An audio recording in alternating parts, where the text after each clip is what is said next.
Hello and welcome back to Beginner to Grandmaster. So today we are now playing against a 1000 rated player, so it's a big step up, and we're also playing as the blacks, so that means we are more reactive as we're he dictates to play as much, so we have to sort of choose our moves wisely depending on what he does. So he determines the openings and we sort of react to it. Here he pushes pawn, and normally when somebody does that I like to just take it, as I feel as though it's more a disadvantage for the whites. I could be wrong in that there, I'm sure there's plenty of chess people will tell me what the correct thing to do is there, and at this stage I thought I was really smart as I won a pawn, but he pinned my knight to the king, so it meant that I couldn't move it again or couldn't free him up, so I pushed that pawn to try and protect him, which I thought was quite smart, and then he pushed the pawn to put my knight under more pressure again, so as again I can't move him to get out of this pin, and I didn't want to really lose my knight so early on, so I pushed up the other knight, try and put his queen under pressure, and as you can see his pawn just takes my knight straight away here, so that tactic didn't really work. I'm sure there's a better way to get out of it, so again I'm trying to do everything to get out of the pin, so I push my bishop, my dark square bishop, to pin his king, and he just reacts by bringing his dark square bishop to come across, and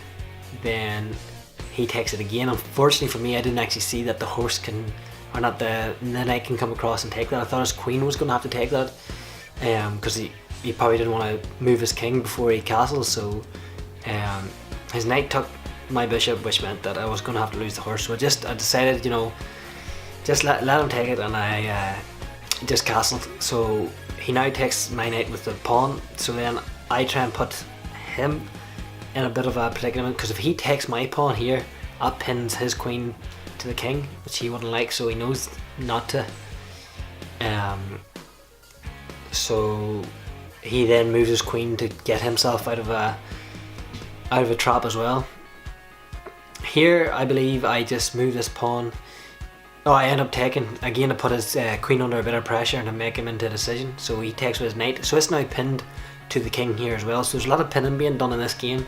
It's not normally how I play, normally it's a bit more tactics involved, but here I actually, initially I thought I made a mistake. I thought his knight could take my queen, and I panicked. As you can see, I drew that line, but I forgot that my knight was actually pinning his knight to the, or sorry, my rook was pinned his knight to the king, so he couldn't actually come across and take my queen, so thank God I got away with that. And yeah, so at this stage it's still quite even. I think he's up in points, and I was quite happy with my position, so that's why I moved my pawn. I think I was thinking of trying to put his knight under pressure, so he moved his king there, so that meant that his knight wasn't actually pinned anymore, so I brought my queen back straight away. But what I missed was that there was actually a pin that I could have got him, which I show you here now with the arrow. So I could have brought my light squared bishop into that square and pin his queen to his king, and there wouldn't have been anything he could have done about that there. So that was my next move. I was hoping that he wouldn't move his queen now. That would mean that I couldn't do that move, and thankfully for me, he moved his knight. But straight as he done that there, I know that my queen's actually under pressure now too, so I had him move it. So again I move it forward to the dark square here, and again hoping that he moves a piece without moving the queen, and thankfully he did, so he moved the rook. So this move was actually perfect, so moving my light square bishop to pin his queen against the king, not only did that mean that I was going to get his queen, but it also meant that my other rook was protecting my rook for him to come down and pin, or to check my king. I hope you understand that there. But yeah, so he comes across to put my queen under pressure with his knight, but he couldn't actually, so once I took his queen it meant that his king was pinned, so it also allowed my queen to escape, so it basically let me take a queen for a bishop, which was at this stage very good. So it left me in pole position, maybe 4 or 5 points up in the chess game.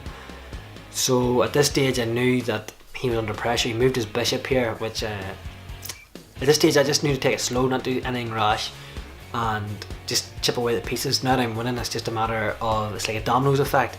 I can just keep taking a piece and winning a piece, and he'll keep being put under pressure.